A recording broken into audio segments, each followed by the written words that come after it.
Nëse beson se ai që të ka krijuar ty është Allahu, pse nuk e adhuron atë?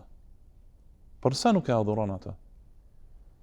Ti e din dhe beson se bota dhe krijimi i saj nuk është një rastësi, nuk është një gjë që ka ndodhur pa qëllim, por është një krijim nga më i përsosuri, nga Allahu.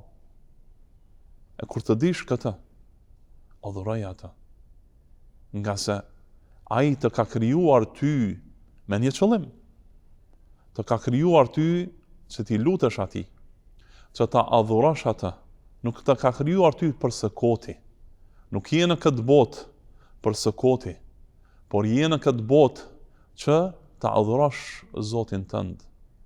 E Zoti yt Allahu kërkon prej teje pak, të ka dhënë shumë, e kërkon pak, kërkon ti lutesh atij dhe vetëm atij, as kujt tjetër pos ti, dhe ta falësh namazin 5 herë në ditë.